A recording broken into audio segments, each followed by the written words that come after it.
didn't know about Kevin. I don't think it was me. Yeah, we should have.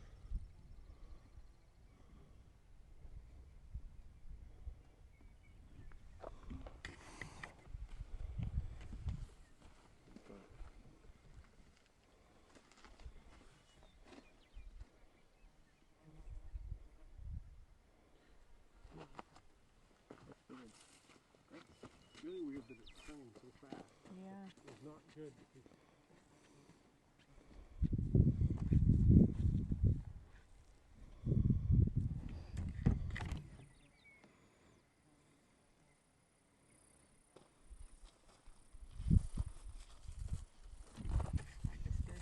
The leafy stuff that's almost like pods things, those are pepperweed, annual pepperweeds. Native or not? No, they're a weed of some sort. Because they're in the weeds of the West book, so. But they're everywhere. They're like common mustard or yellow mustard. They're not a good problem. So you'll be spraying it? So we're hoping to start spraying in August. It takes this typical, what it is it's 2 months.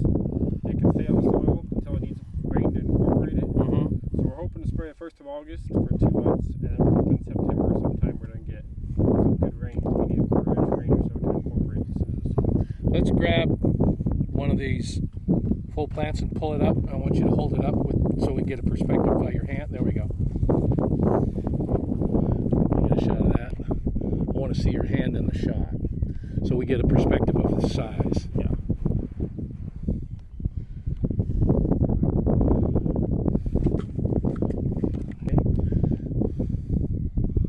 Perfect.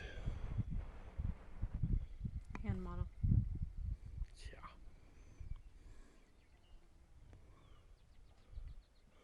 Okay, now strip a single, what do you call it, a frond? A single plant. Yeah, that's what I want to see. All right, hold it so it's above your hand. Your hand's not blocking the picture. Oh. There we go, just like that. I want to see those individual little spiky things.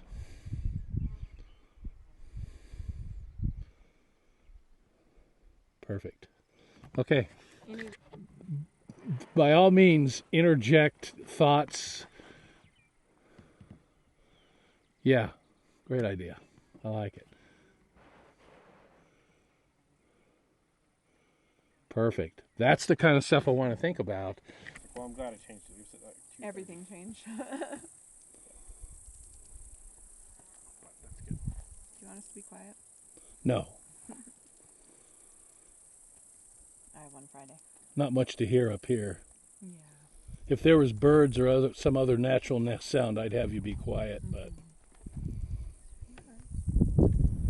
No, this stuff is getting way too long. Getting Girl. Yeah, it get away from. We're Scottish, mostly. I'm German and Scottish. I'm Scottish and my dad's German.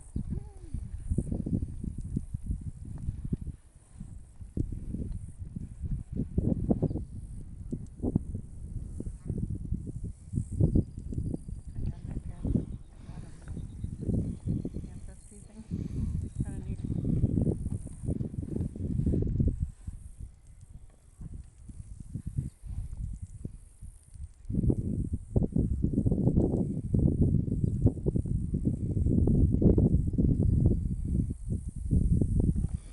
yeah.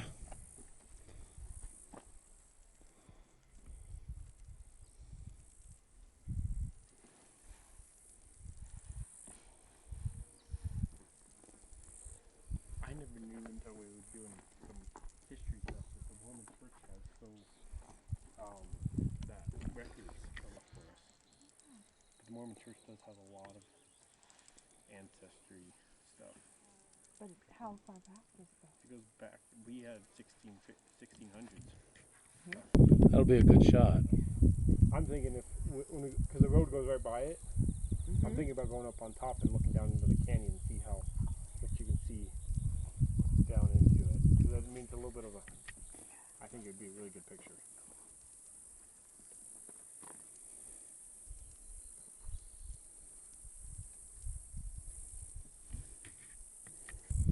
Cool. Yeah, let's do that.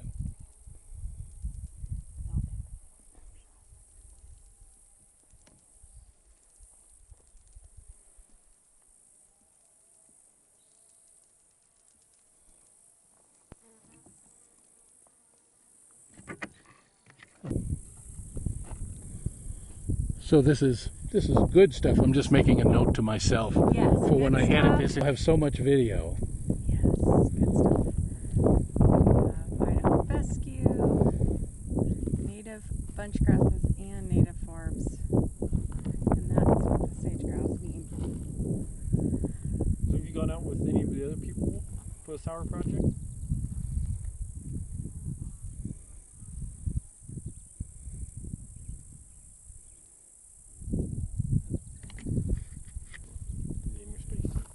What's more fire resistant? This Natives. native community. They keep water and keep them more moist out throughout the year, and Stay greener.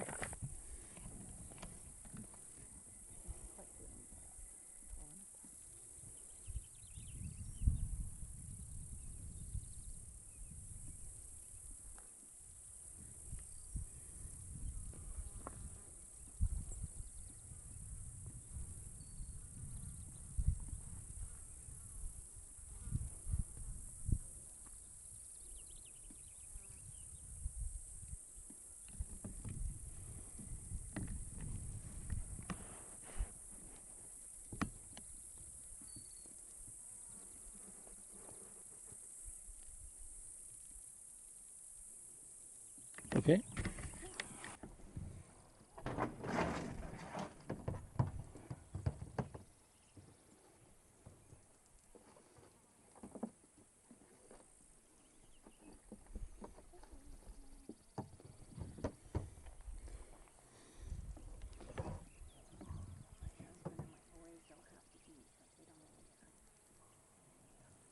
I do, but I wait till I do that.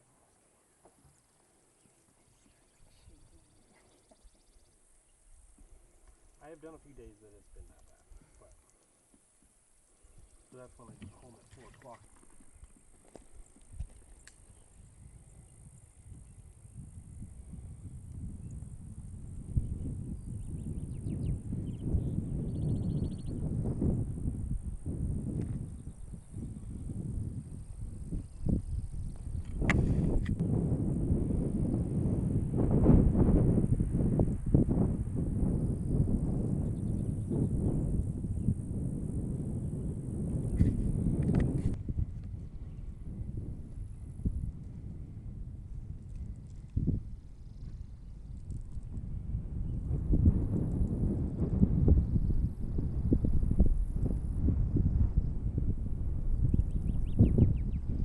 So when they spray, You'll get more water reaching the ground.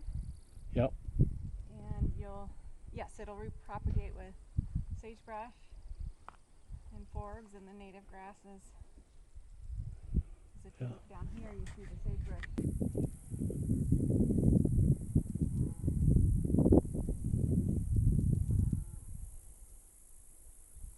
I wonder if that's the aspen stand that you're talking about. Bright green grass straight across there. A bright green. In the middle there's. You see that? Yeah. I wonder if that's the aspen that you're talking about. Because I went around that one.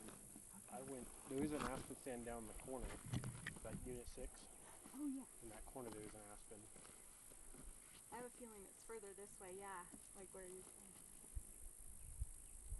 Well, it would have been further this way actually, because that would be right in the middle of the unit. So that probably is an aspen. I don't know what that is.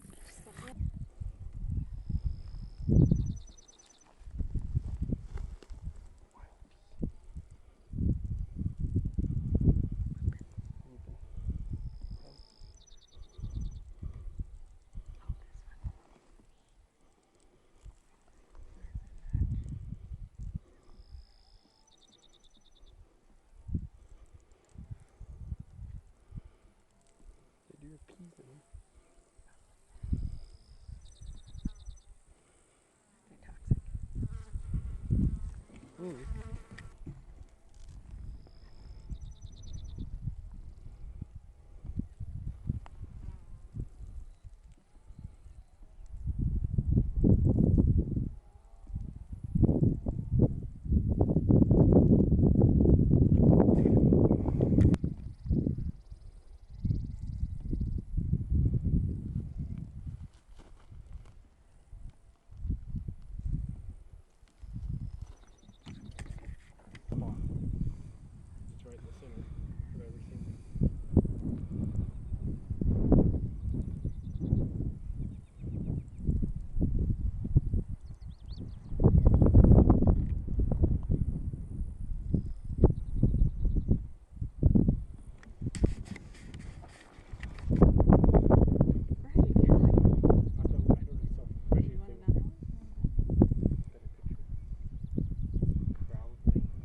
wants to do the spotlight. This one is trying to do Treasure Valley spotlight.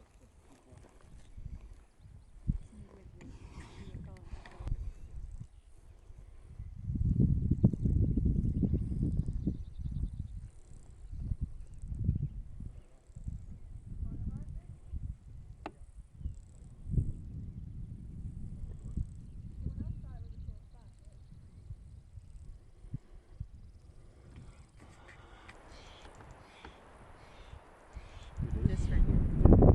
Let me double check. A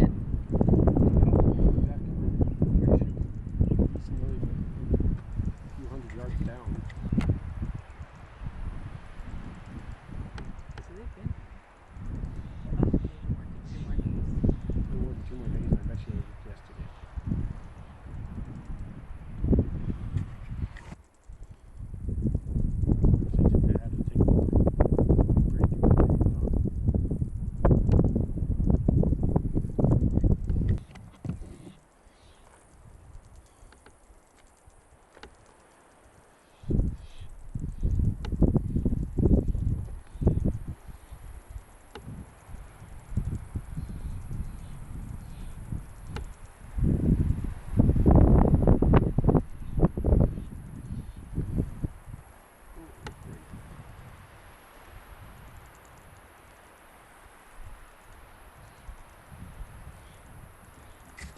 First of all, say your name and spell it.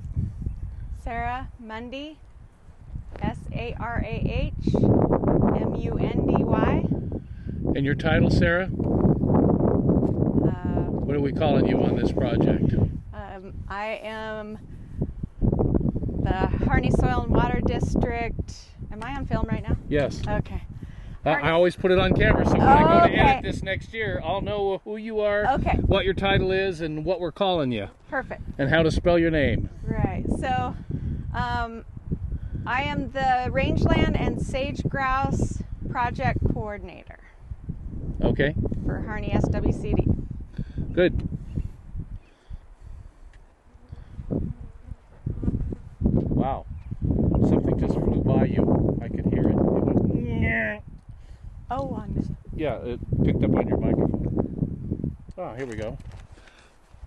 All right, so here's the deal. Whatever way You'll makes have you to prompt me comfortable. still. All right, so can you describe what we're doing here? So what we're doing here is cutting invaded juniper on the site to. I screwed up. Just relax and don't think it through too much. Yeah. Everybody okay. starts. Here's the biggest problem. Again, ready? Anytime you're ready. Yeah. So what we're doing here is cutting juniper to improve habitat for sage grouse, and also the benefit to the landscape is that it will mitigate fire hazard along with it. So. Why? Sorry. Hold on. Let me check focus. Why? Well, I can put it in any order. Okay. Why is juniper a problem? Juniper is a problem on the site because it has invaded unnaturally due to lack of fire, and therefore it's utilizing precipitation and also groundwater that makes it unavailable to the native sagebrush, bunch grass, and forb community. So basically, it's driving out the other plants, sucking up all the water, and driving out the other plants. Right, right. And so we, in a way, mimic the fire, what fire would do, and we remove it from the landscape, and that allows the sagebrush community to become more productive. How does this help sage grouse? One question at a time now. Yeah. You're not doing the interview. So back to that. Yeah. So are there other trees that are a problem, or is juniper the big problem here? Juniper's the main problem. Sometimes we can get pine trees or fir trees can also be invasive, and that's due to the same reasons, also lack of fire. What is so the benefit then? So what's the benefit to taking the juniper out? Let's restate that. The benefit of removing juniper from this landscape and landscapes like this is if they were left here, they would intercept water They would also utilize water from the ground, and this would convert possibly to an annual grass state, and that would increase your fire hazards. And so by mimicking fire, can you explain what that is? You said you were mimicking fire. Is it by taking out the junipers? Yes, the juniper would not be this dense, and they may not even be on the site if fire was allowed to burn in this area. Good, good. So what kinds of things is this, by getting rid of the juniper, what is that can allow to happen? What gets to grow here if we get rid of the juniper? Right, so once we burn the juniper piles, you'll see the sagebrush repopulate and the big bunch grasses that are more tolerant to fire, and it will reduce the annual grasses if we're able to come back in and spray them. So basically, for ecological health, we need that intact sagebrush community that involves sagebrush, the native bunch grasses, and the forbs that are important also to wildlife. What are all the components involved in this project? Yeah, I mean, I'm leaning towards weeds, right? Right. So you're removing the juniper, you're going to weed out the medusa head, blah, blah, blah. So what is the scope? I guess, what's the scope of the project? Do we have a size, an acreage? Now it's dropping back a little bit. Okay. On this site, we will be spraying medusa head, and that's about 1,500 acres worth of spraying being done in this area, along with almost 900 acres of juniper cutting. And that will greatly reduce the fire threat in this area. Other areas have already been treated, so it will tie into previous cuts, and just to protect other intact sagebrush communities. What's the benefit to the public on this? This is all public money being spent, so Yeah, what's in it for me? Right. Hang on a second. That's really... All right, so we're talking about what's the benefit to the public? The benefit to the public is that, sorry, you're going to have to cut that out. That's okay.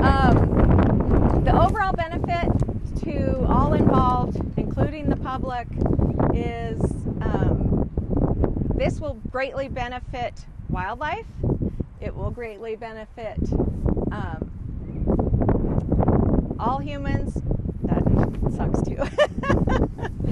Okay, so the benefit to the public on this site is that we get, I'm drawing a blank. Reduce fire danger, right? Okay. We're not going to have people fighting this fire. Oh yes. Potential saving Okay. of lives and saving of wildlife. You're right. Okay, so the benefit to the public on this property and this project as a whole, it will create fire lines that firefighters can safely fight fire from.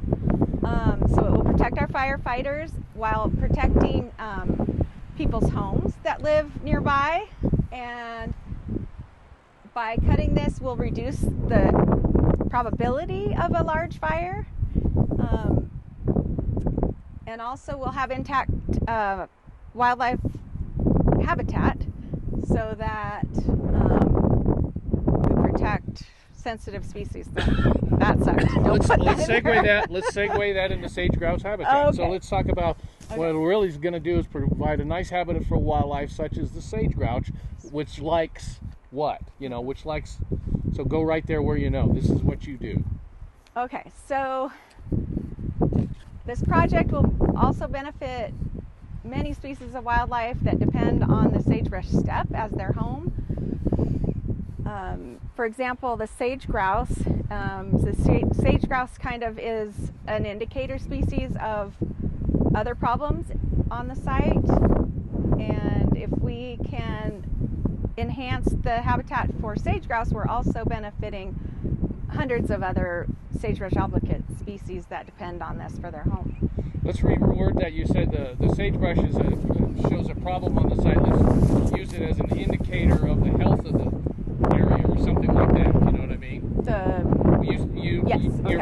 was they show problems. What we want to do is say something to the fact that they're an indicator of bigger issues on the site, and as they go, so goes all these hundreds of other species. Right, right. That makes sense? After hurricane, try it again.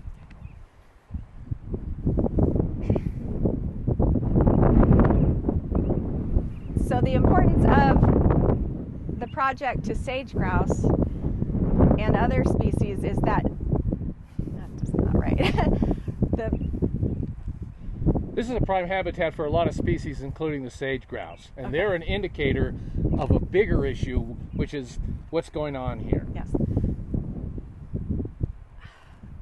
Okay. This is a prime habitat for sage grouse, and their numbers are decreasing, and they're a great indicator of what else is going on in our ecological habitat here. And so if there's a problem with the sage grouse, there's also going to be a problem with other species that depend on this habitat. That was good. That's exactly what we wanted to hear. That was a lot better. So good. Terrible. Okay. So what are the milestones in this project? What are we looking for? How are we progressing with this thing? What we expect to see in the next couple of years, we'll see more bunch grasses showing up. We're going to see more sagebrush taking root, and once we spray the site for annual grasses, we'll be seeing. We need to start over. That's okay. Oh, okay. Fine. That's what So, they make lots of digital space. okay. So So I'm only going to take what sounds good. okay. So the milestones we are looking for on this site is first remove the juniper, and that's an obvious change to the landscape.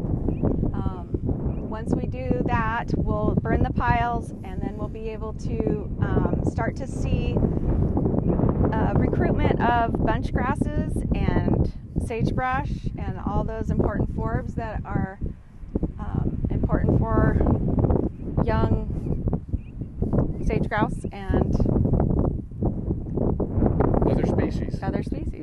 And reword that last part. We're going to see restoration of the site, which is going to benefit not only young sage grouse, but hundreds of other species in the area. Something of like that. Okay. We want to talk about the sage grouse, but that's all right. Rolling again.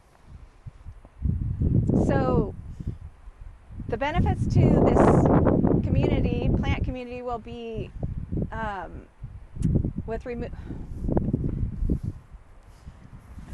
the benefits to the landscape will be that we will. I'm sorry. I'm terrible. That's okay. I'm terrible. Yep. We're rolling again. The removal of juniper on this site will free up resources for the habitat and for the grasses. Okay, sorry.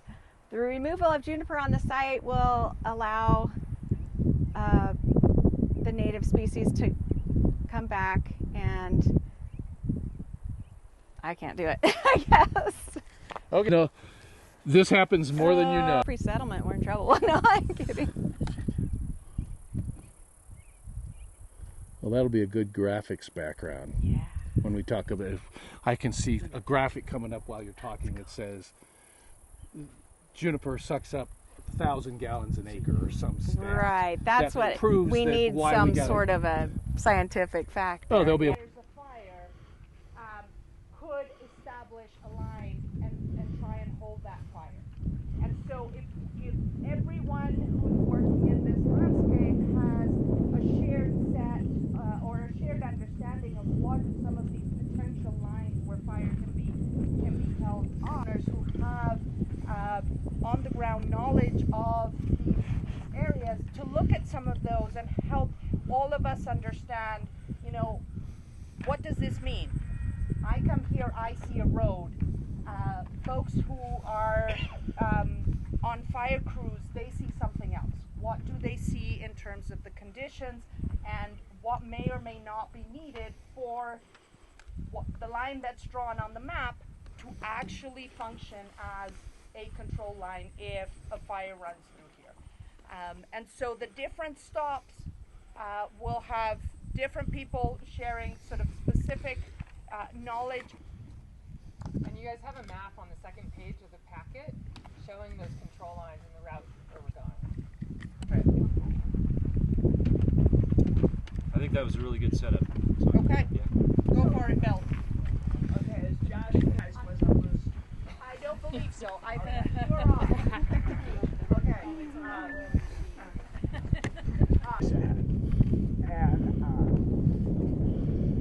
So this hill behind us, behind the ridge, is Bartlett Mountain. This is all the Bartlett Mountain fire, which burned in 2007. Parts of this allotment have burned 4 times since 1998 or 1997. By far, Bartlett Mountain and Buzzard were the biggest fires, and Buzzard was just sort of on the south. But then it went way other places.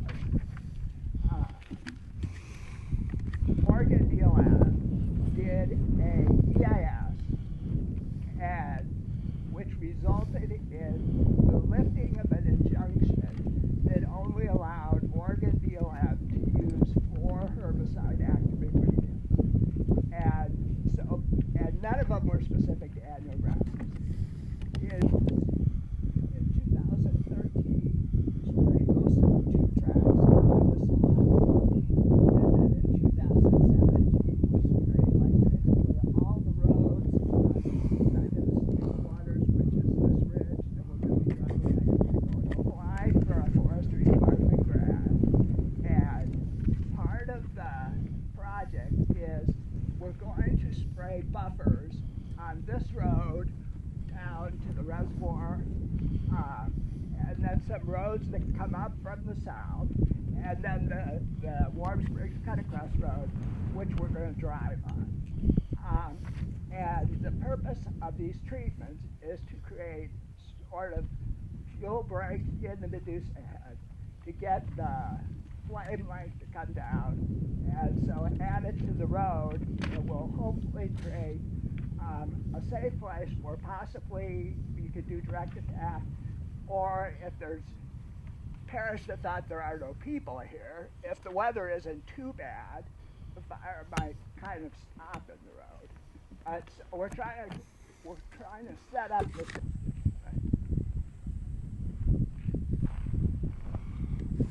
Anybody else?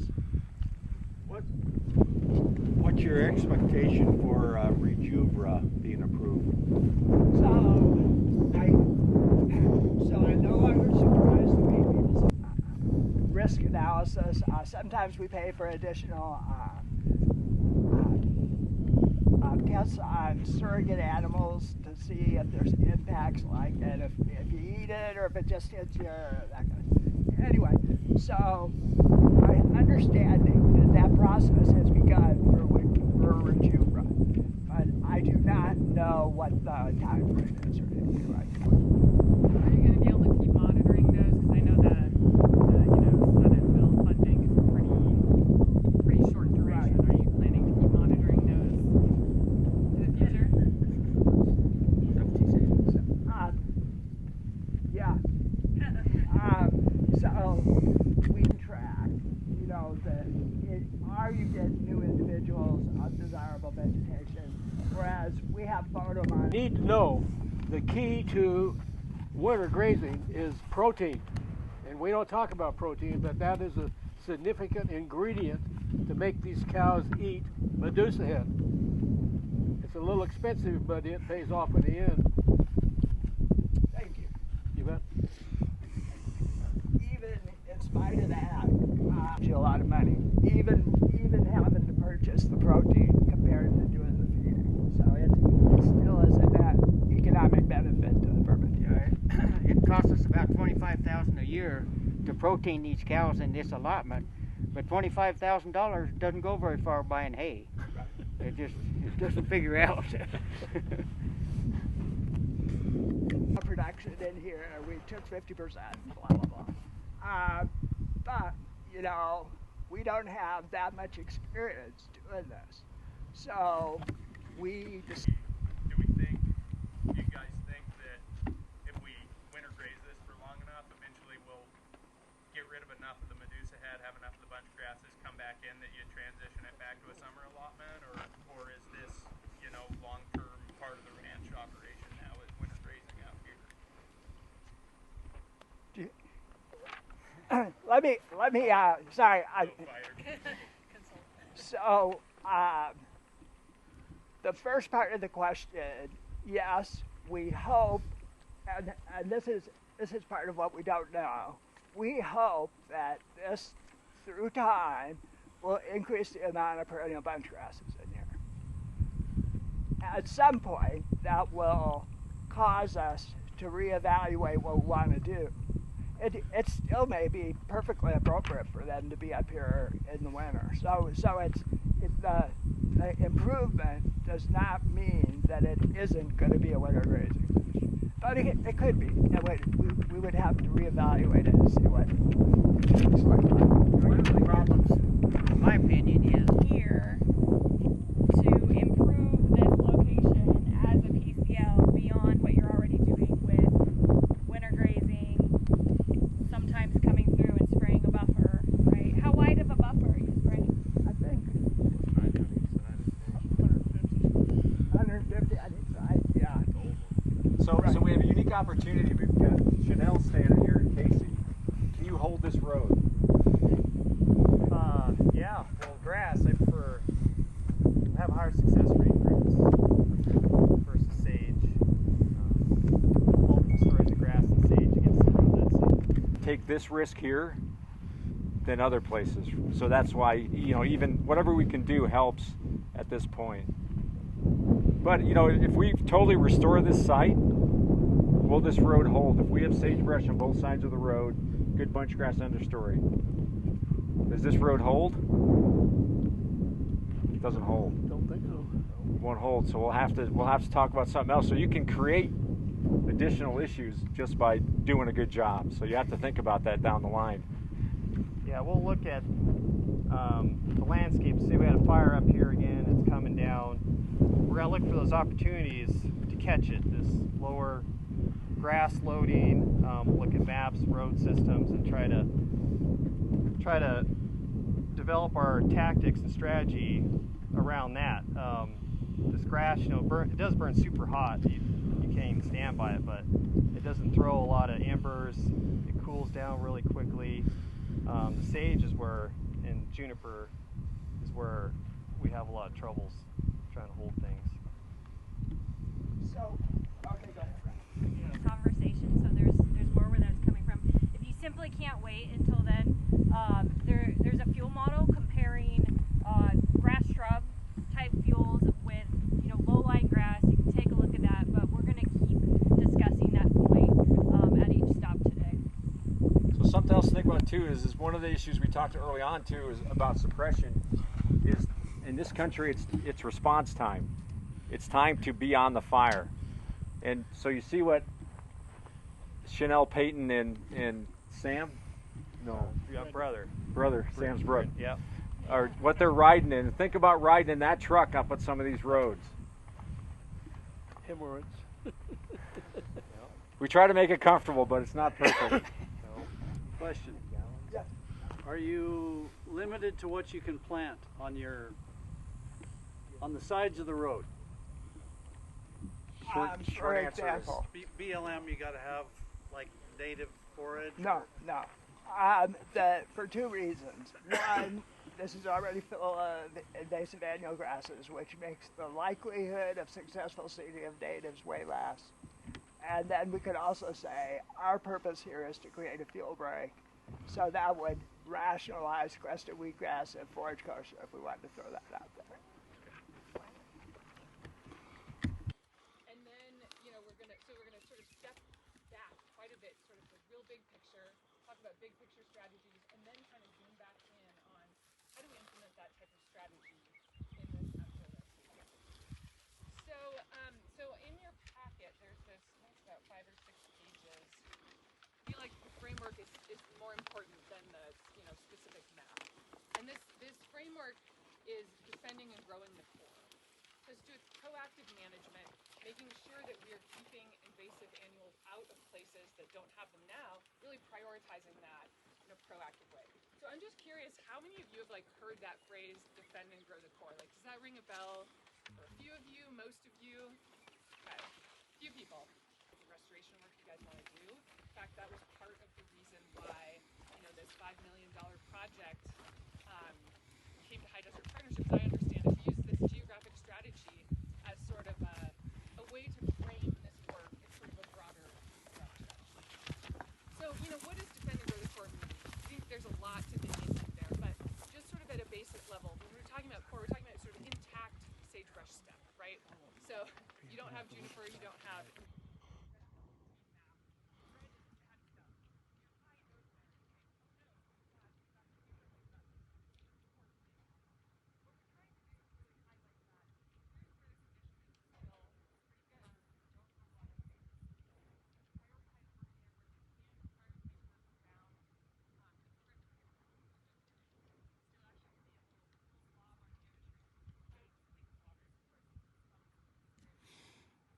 but as you get more of a co-dominance between the grass and the shrubs, you'd be in a GS2. I think we're more in a GR3, like a heavier grass, not the heaviest. I think we get up to some of these higher spots. Brunel can probably speak to bigger banks of grass than this. There's some pretty healthy stands of grass, and that's what we'd be up into a GR like 5, into a heavy bed of grass. Casey, by heavy bed of grass, you mean heavy bed of annuals or what? Well, some of those, that when we get into those higher ones, that's where outside it's just a productive site. Most of the annuals they're growing. Luckily, they're still in the lower elevation. But what they have that's not captured in this, because I'm keyed in on flame lengths for safety, is rates of spread, like Chanel hit on. It's like you just dump a bucket of water across the landscape. Instead of going downhill, it's going uphill. But it just, when you get dry conditions with wind in a mat of annuals, it burns very quickly. So rates of spread is a better way to capture the problem with the annuals than the flame length. That super important line, and what determines whether or not they have a good shot of that is what those fuels look like along that road. Especially in a big fire year. And whatever bunch wheatgrass does, the rest of it's going to do faster, and it's going to establish better.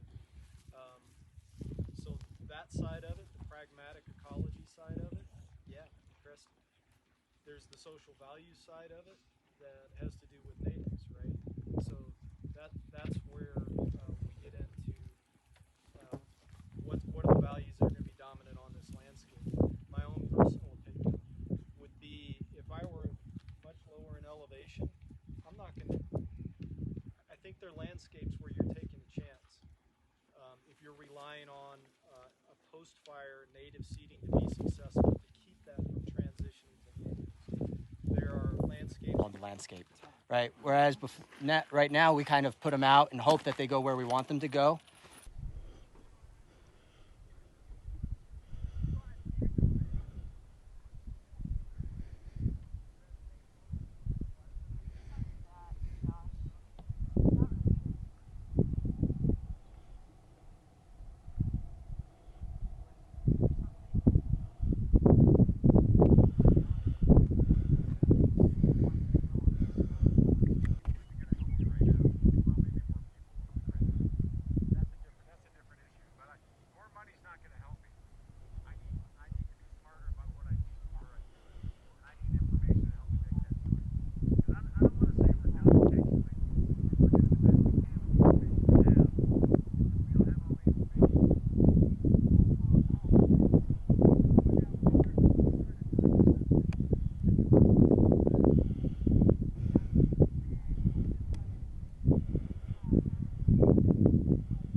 First of all, say your name and spell it for me, sir.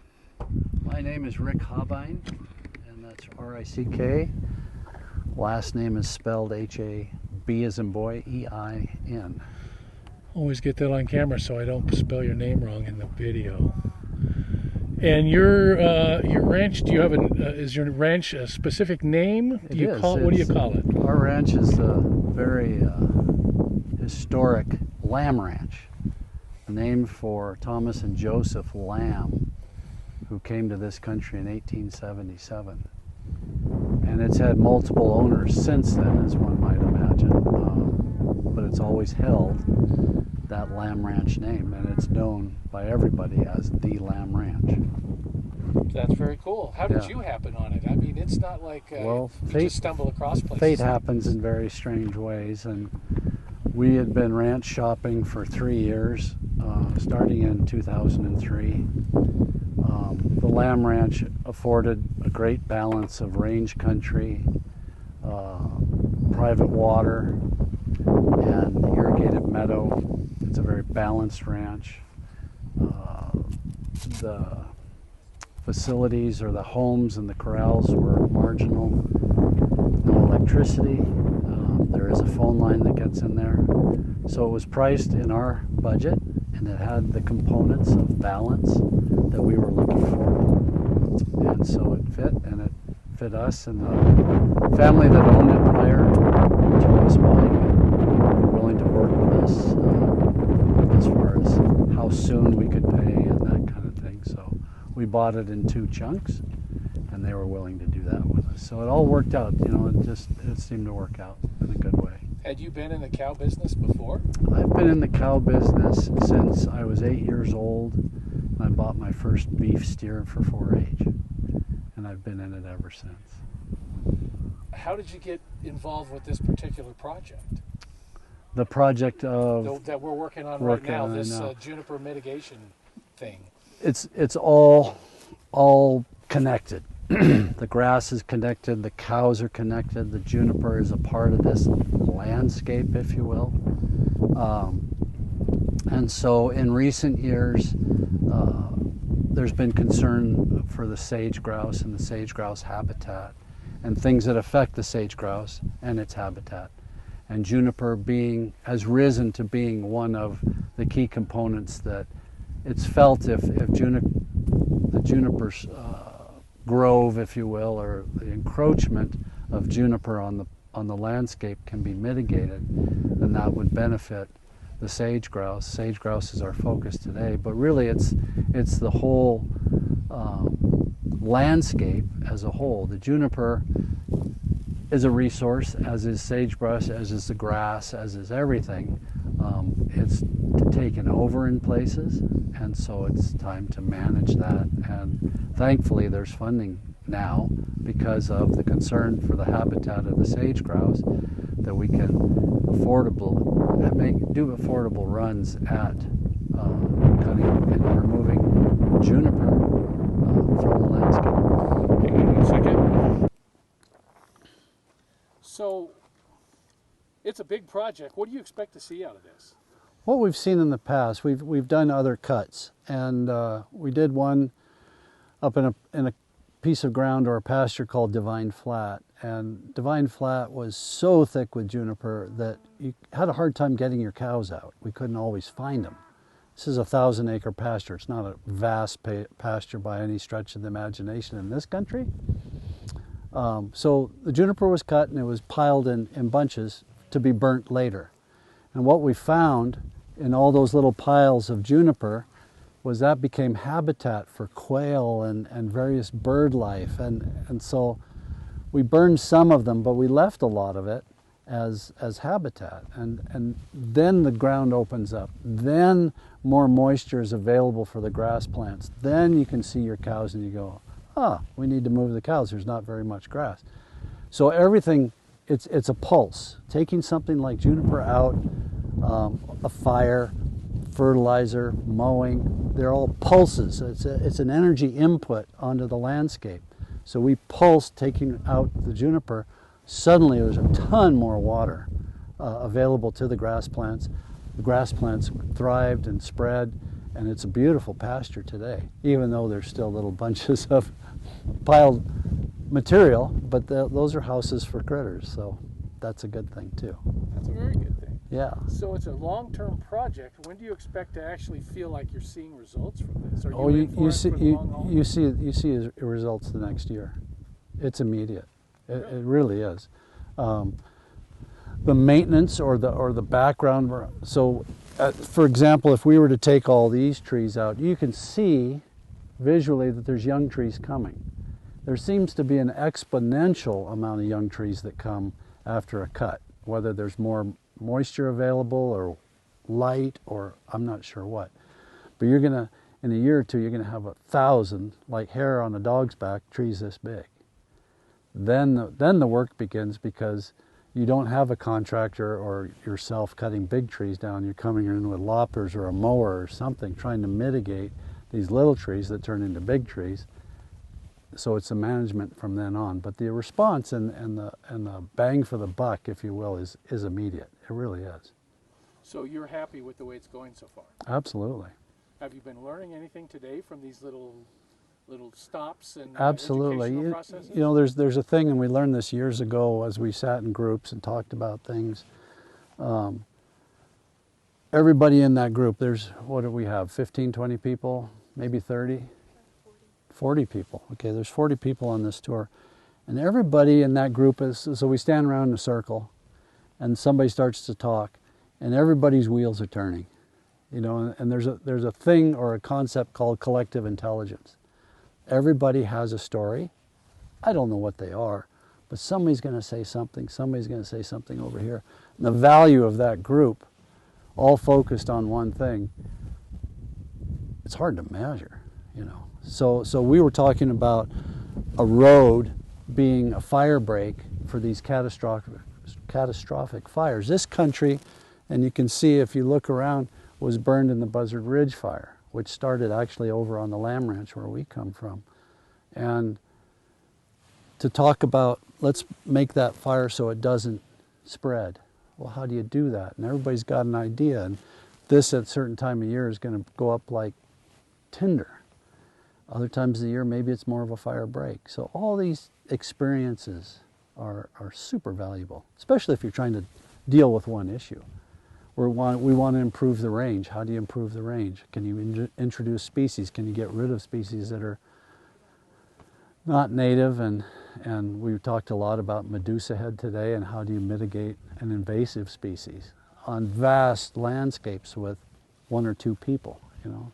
It's a huge challenge. Huge challenge. Well, and that also gets the word out, right? I mean, you got It does. 40 different people now pushing this word out to people that this is valuable. Right, and they may reach someone that has, hey, well, we did this and we did that, and this worked, this didn't work. Exactly. At the Lamb Ranch, we've been fortunate to be a part of a lot of studies on medusa head mitigation. We've burned, we've seeded, we've sprayed. We've planted species that don't necessarily burn at certain times of the year. And so there's lots to do. At the end of the day, it takes a ton of money. And is this resource worth it? Yeah, it is. But is there a return on that investment? Maybe not. Short term, but maybe long term. You talked early about the importance for habitat and the sage grouse Yeah. and stuff, and that sounds a little different than a lot of the ranchers that I talk to. You're a little different from that kind of thing. Have you always had this broad perspective? A lot of ranchers don't. I I've think been tossed off a few ranches for shooting I'm- pictures of birds. I'm sure you have, and there are guys like that. By and large, the ranchers I know, they're your first environmentalist, and sometimes the outside community is hard to take because they have a preconceived notion. In this country, we get a lot of people coming in, for example, for the bird festival. Super important part of our economy. We get hunters that come in, super important part of our economy, because they bring dollars from outside and they stay here. The sage grouse has become a poster child. In actuality, in my world, it's an indicator species. Okay, so when we got to the Lamb Ranch in 2006, and really we're the new kids on the block, Most families in this area are 3 or 4 generations here. There were sage grouse, but not very many. And as we were here, they increased. I'm not saying it was because of anything we did. They did increase. As an indicator species, what does a sage grouse need? They need a safe place to have an egg, which is on the ground. They need the ability to fledge their young birds as they're growing up, and that takes green forage. And so we have a meadow system at the lamb ranch that we irrigate through the dry time of the year. And the sage grouse come in, I call them the B-52s. They come over a ridge and they just come in. They're a huge bird, kind of like the size of a pheasant. And they come in and they will use that meadow as part of their life. So you need to keep, if you're just looking at the sage grouse, which academia kind of does, even though to me it's an indicator species, if you just look at the sage grouse, then that's an indicator of how is your environment, how is your rangeland, how is, back in the day, maybe in the 50s and 60s, in recent memory, large numbers of sheep in this country, large numbers of efforts towards predator control, be it ravens, be it coyotes, be it mountain lions, that allowed something as vulnerable as the sage grouse to do much better because of that predation control. So this is a whole system, you know, and you start focusing on the sage grouse or the bobcat or the coyote, it messes with the whole picture because you're not really looking at the whole picture.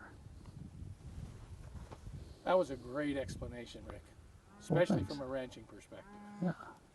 Awesome. Thank you. Most ranchers see it that way. Most ranchers see it that way. They see everything. You're right. You know, the majority of the ones I've talked to, but there's a few that Oh yeah. aren't very happy about it. But no, it's always that way in the world, right? It's changed the way, you know, like 10 years ago, the mantra was let it burn because, you know, it's cleansing the landscape. And the money, the federal money, was put towards letting it burn. So you had huge fire crews standing around watching. Then it shifted, we got to save the sage grouse, to the point that they were almost going to, like our driveway coming in, you have to be 4 miles away from a lek, which is where they do their breeding dance. Our driveway comes right by a lek. I mean, not even quarter mile away from that. Are you going to change my driveway? So the rancher's kind of like, wait a minute. Thankfully, the rancher stepped up, got involved, and said, you guys don't have science except from the 50s. And you're coming in and you're telling guys like a friend of mine down in the south end who said, back in the day when we had sheep, sage grouse would lift off and it would darken the sun. We had that many. And the academia was saying, yeah, but that's anecdotal. I said, no, it's not anecdotal. It's not peer-reviewed by your peers, but it's not anecdotal. And that's the difference. And that's the difference there. Excellent. Yeah. Thank you so much. You bet. Thank That's you. beautiful. You're welcome. Yeah. We want to frame it. But we get into this, and we're starting to get into, you know, more of a shrub bed. And as we go on the trip, we were going to have a stop later, but we're running low on time. But as you drive on, just keep looking at the fuel bed and what we're seeing there. So across the Stinkingwaters, we've got a sampling effort, trying to look at the fuel bed, tying it back into flame lengths for safety. As far as off these PCLs, these systems that were identified, you know, pretty much the road systems across the landscape. And the way I look at the PCLs and that have been identified here is that's the infrastructure or potential infrastructure across the landscape.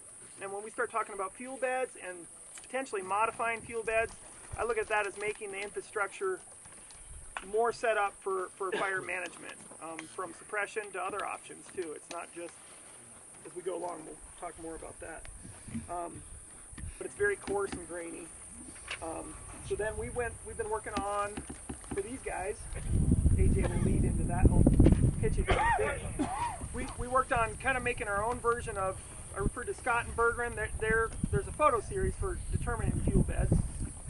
But our fuels are kind of unique here, and a lot of these modeling things that come out of the more forest environments. Even though the 40 fuel models are supposed to cover all the United States. Look in there. That's probably on the hot end. When you get into what you call, some of you probably speak in the phases of juniper stands. When you get into phase 3, you have an opposite scenario. I mean, take an extreme rare event to get a stand replacement fire through a phase 3 juniper stand. So that's totally taken over the dominance of the site. They choke out the understory, the lower limbs cleared out, and that's essentially fireproof. Other than extreme, I think there was one stand there, but it burned to juniper. Essentially, it becomes fireproof, which leads into more ecological issues. I think going down the road. We'll remove it. Chanel can attest to some of these things, I'm sure. Yeah, and work. That's the other piece. Is we're talking resources, and we're talking about what we have. I mean, we only have 3 big fancy trucks like that on the whole zone, and that's, what is that, 6.5 million acres? And then we only have so many resources. And when the whole region gets busy, we get limited. But when we get into fires with heavier fuels, juniper or up in the forest, the resources we need to suppress a fire start to go way up. Like a 5-acre fire in the forest is commensurate to like a 1,000 acre. I'm just going to throw numbers out here, but a big range fire. So a grass fire, and I think residence time and heat would probably be what you're keying in on, and sterilization potentially.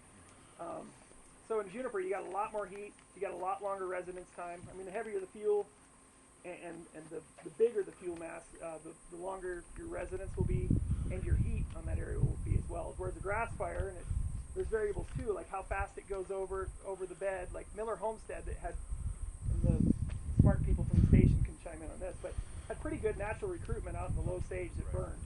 And a lot of that was, what really got us was it ripped across there. But that was a blessing in disguise, really, for long-term recovery, just because there wasn't the residence time. It was quick flash of heat, went through. It didn't cause as bad a mortality in those grasses. Whereas you get into heavy fuels, juniper, brush, and I think Chad's got some research on some of it, like mortality under the brush layer. And about 90%, if that hillside with the sagebrush burned, based on our previous work, about 90% of the grasses that died would be under a sagebrush. The ones in the inner space almost always survive. And that's due to that resonance and heat that's put out from that brush. So with juniper, that is even more pronounced. And where that really may come into play too, I'm speaking out of turn because I'm not in fire ops, but if you were to get a team to come in from out of the area and they had a map that they could be handed that gave the red, green, or even yellow in terms of the road conditions, that could be really helpful.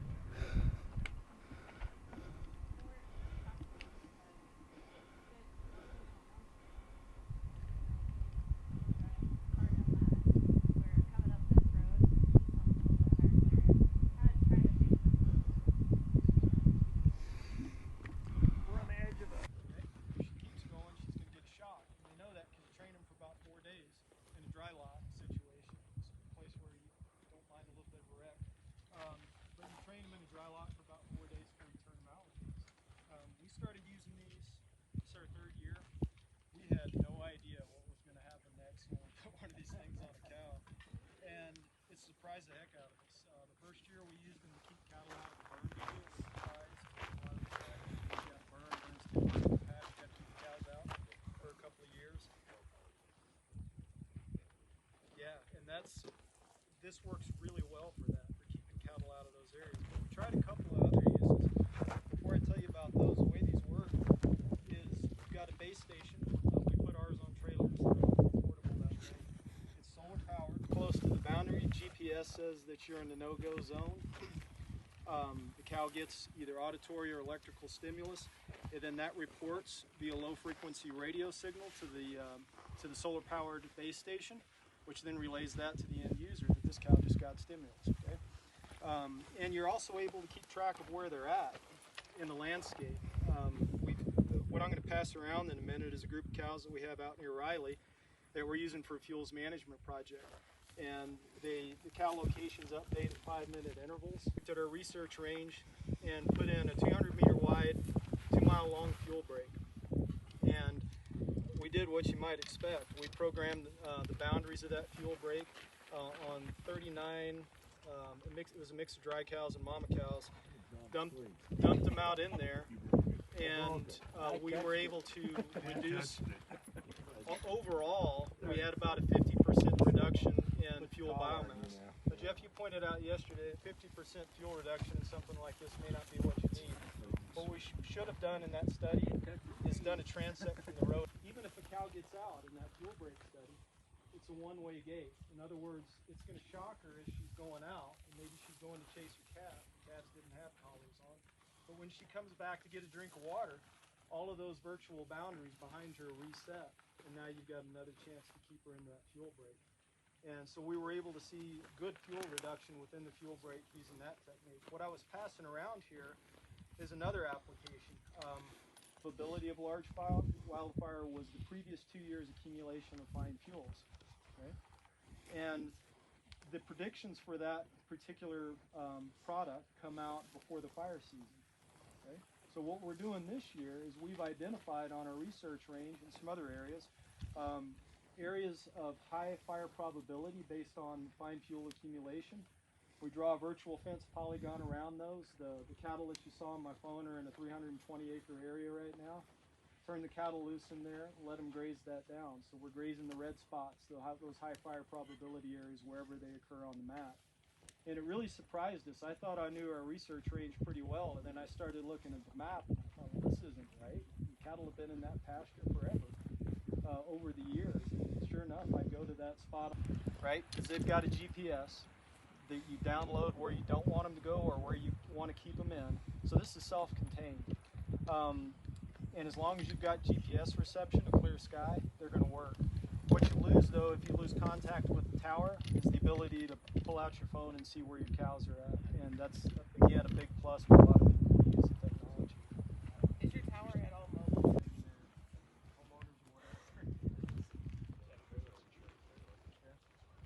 Okay, well, you all know where to find Chad and the folks who work on this, Rory and Dustin and others at the station. In the interest of time, I'm going to focus on and kind of try and wrap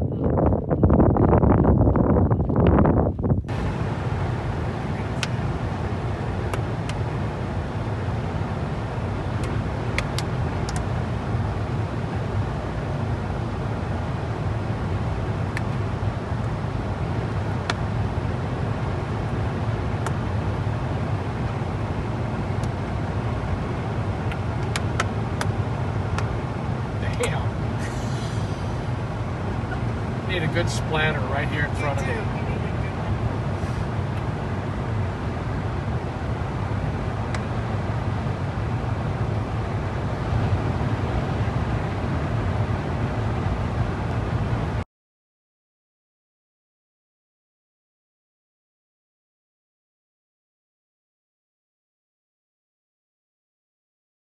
Drill. Say your name and spell it for me.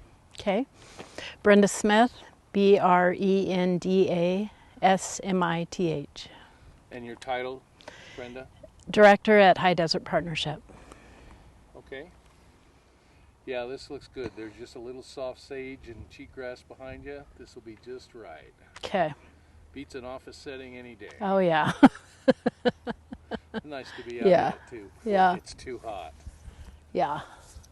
All right, so just, and again, you know, I'm just going to take little bits of pieces of this. Yeah. Just talk about this project we're working yeah. on. Yeah.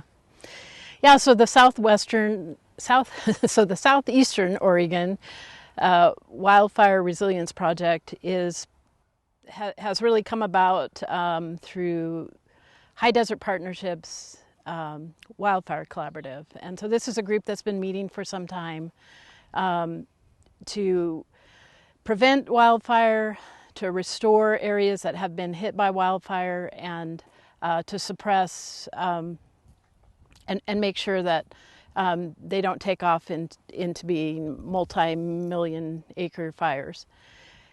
The funding is through Oregon Department of Forestry and was legislative funding in the last session.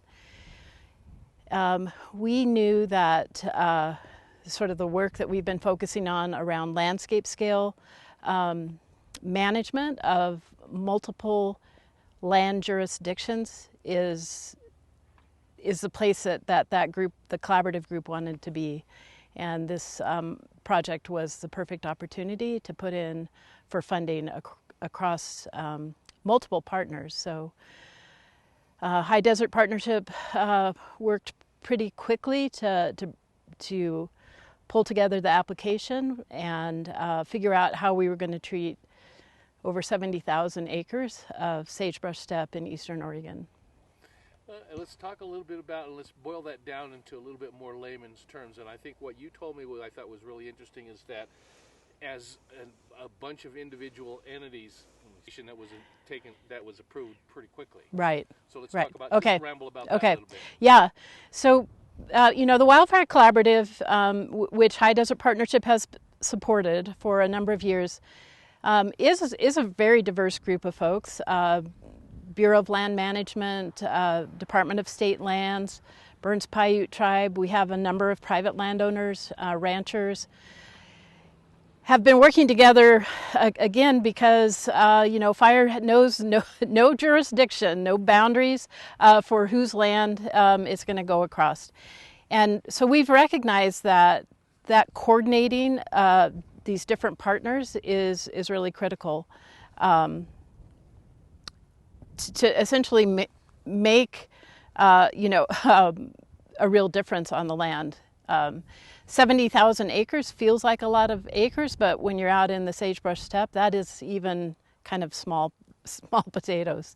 So, yeah, we've so we just view our role as really supporting and coordinating people to figure out how we can work together and across boundaries. And so we've brought in.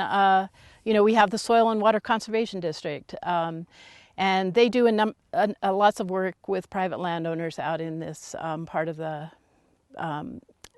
rangeland that we're working in, out in the Stinkingwater Mountains.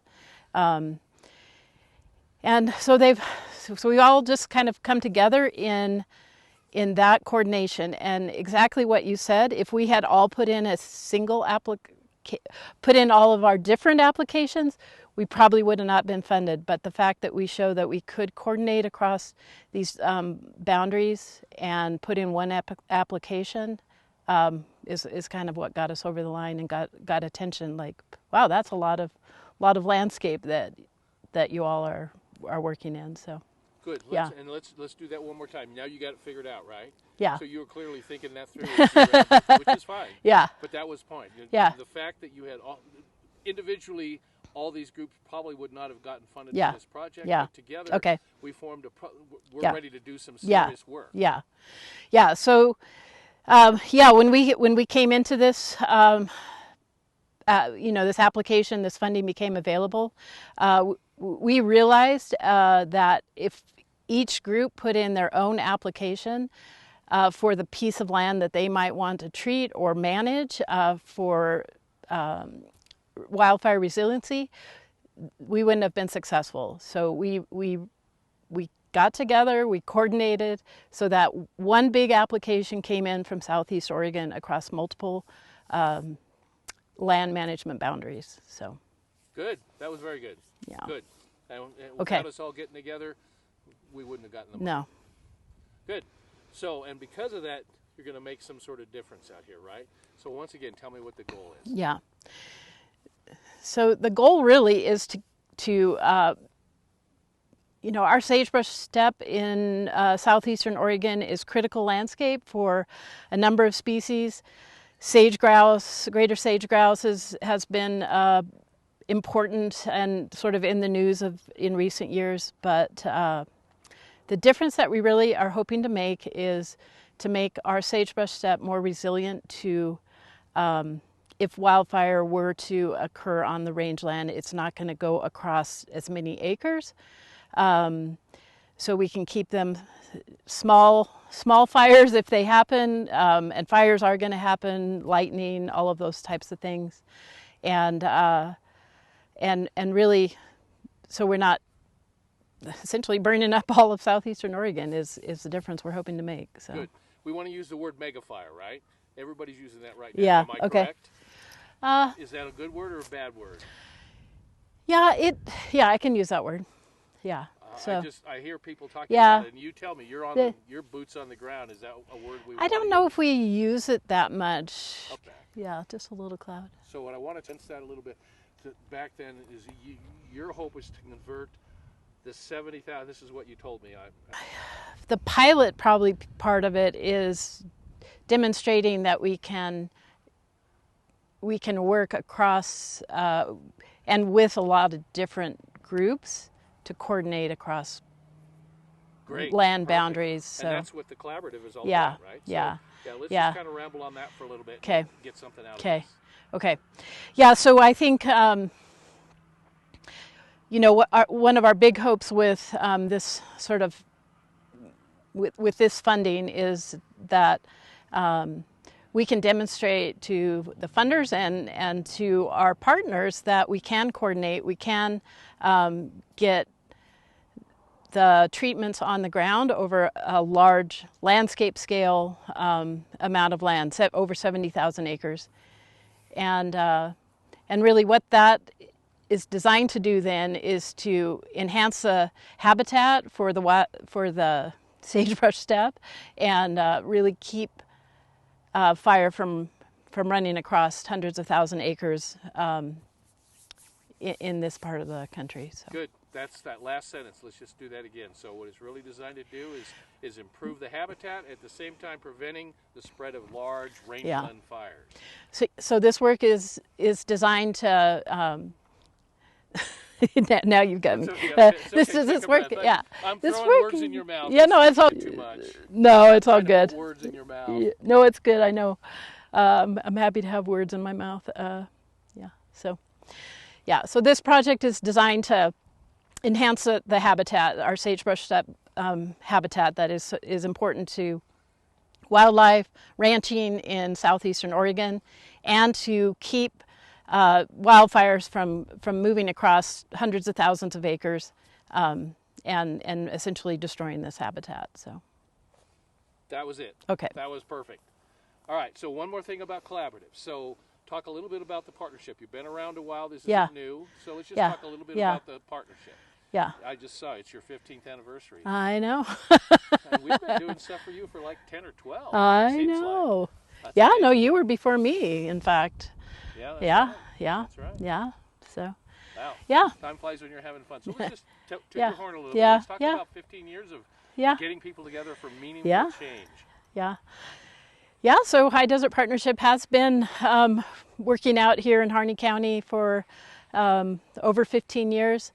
Many years prior to even me coming on board, our board worked hard, volunteer board, to get people together to really address some of the complex challenges that happen among land management as well as our rural economy and our community. So we're really trying to find the best intersection for all of that in Harney County and even in the region.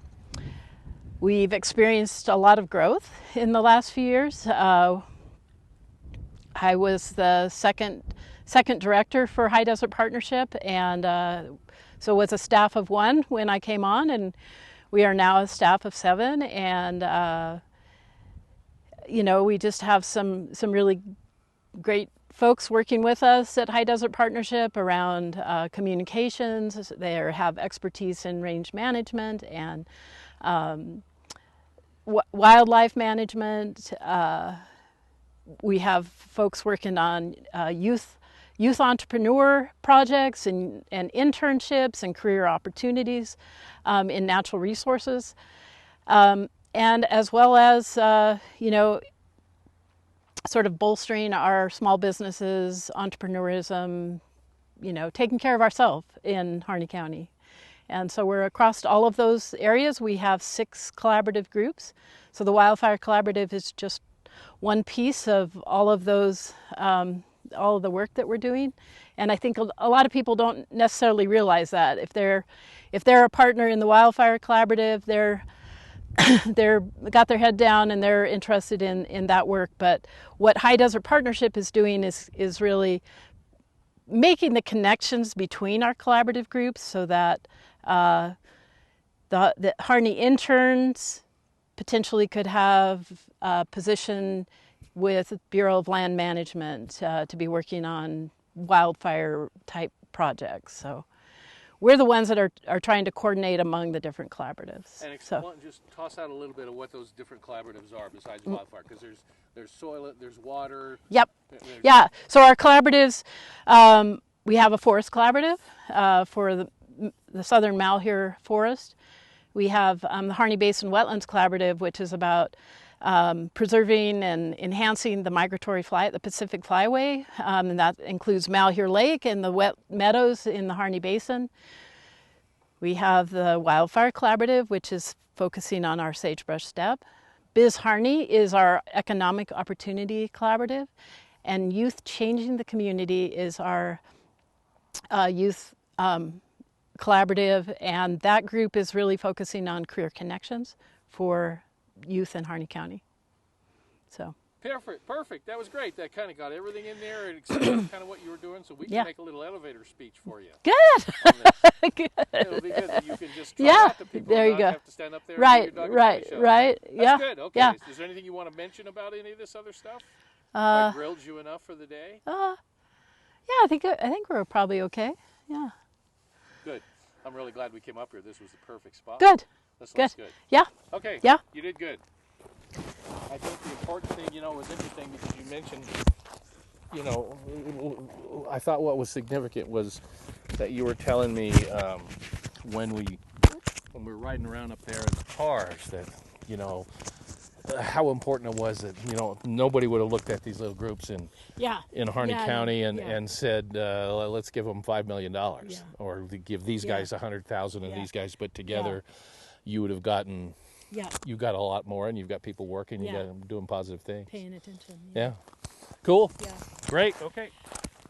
We don't have the people, but we do have the land, so we can make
might be coming over. I hear him. Yeah, he's... Well, I think that's a jet. I don't think...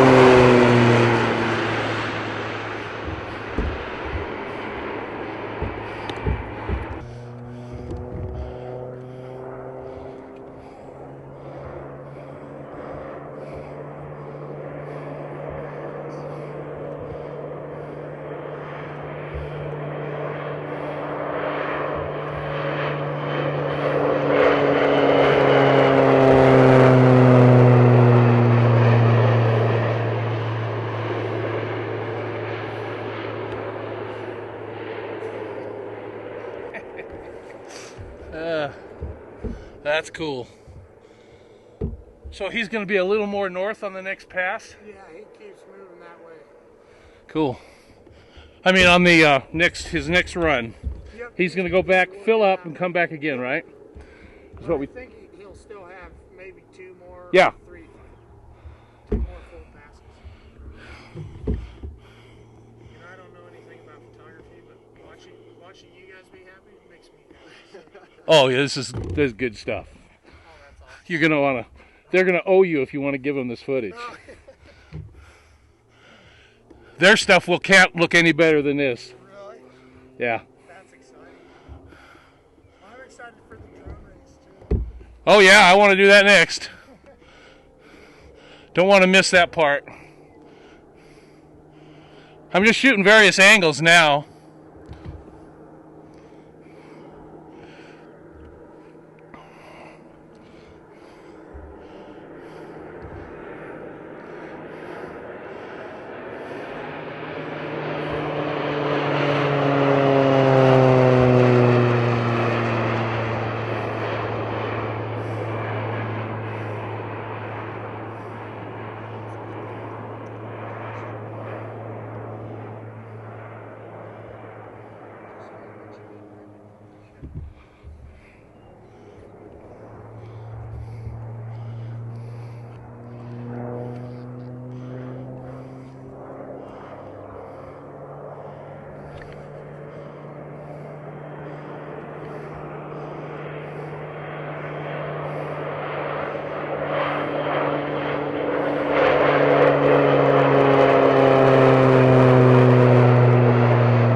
You want this? Yeah.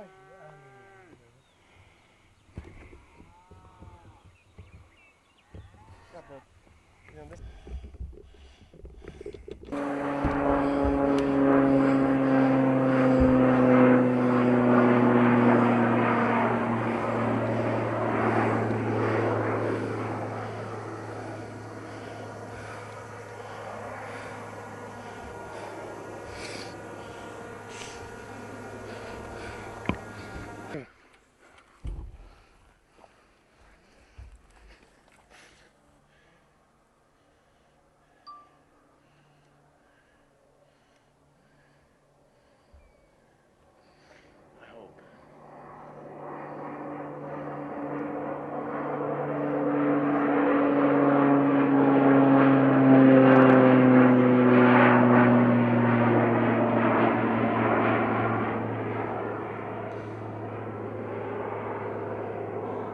See him and follow him? Yep. Just stay on it. Alrighty.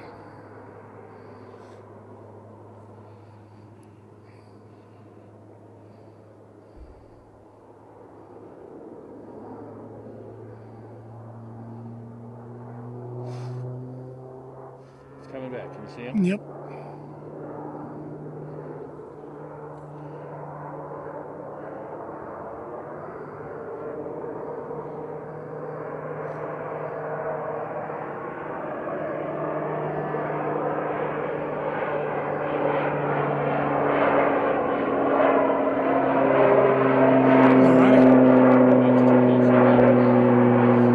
Couldn't stay with him. I had him for about 3 seconds, really close, but I couldn't find him. All right, you got.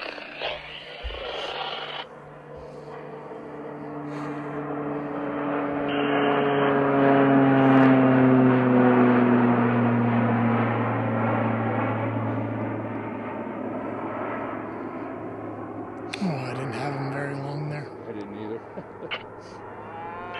You hit stop on that.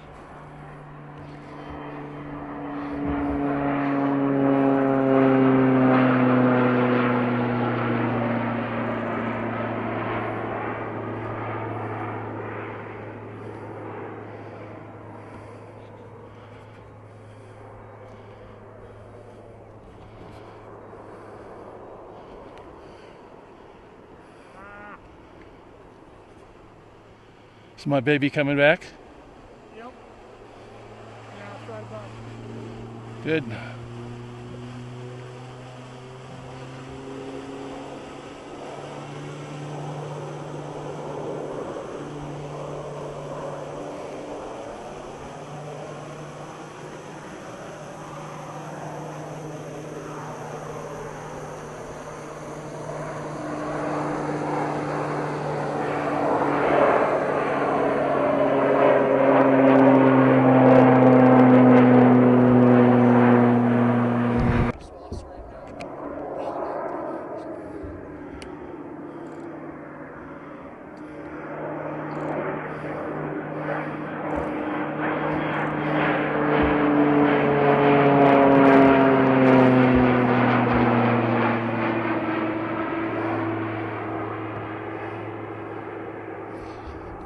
Some little short ones.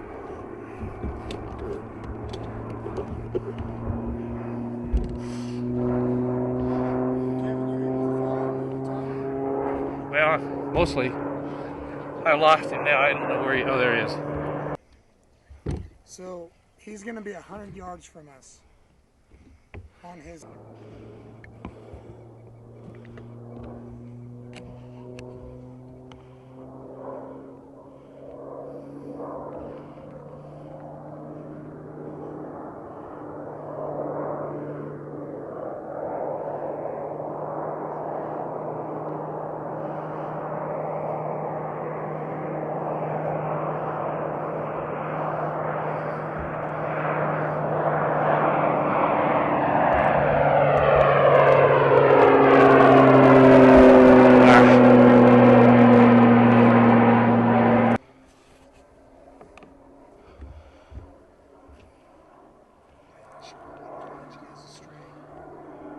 Nicely done, kid. We got him.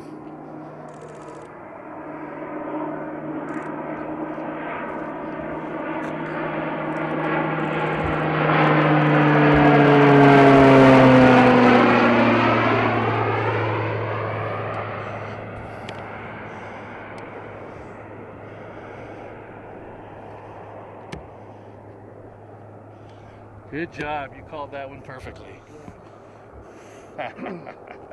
All right. I don't need any more of this stuff.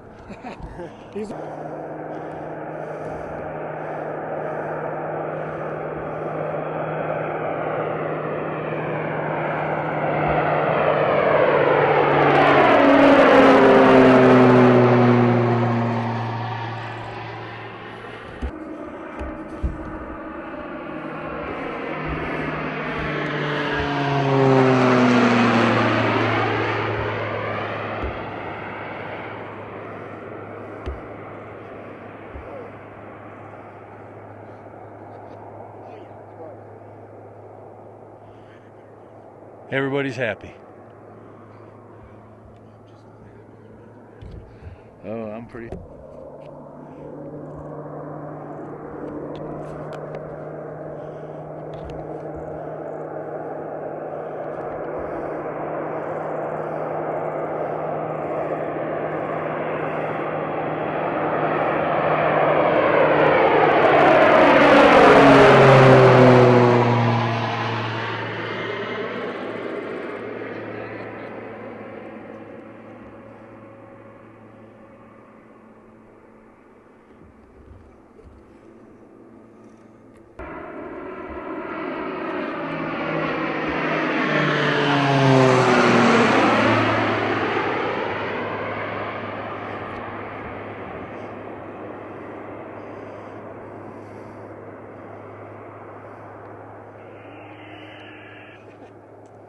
festival racing for pink slips. Sure.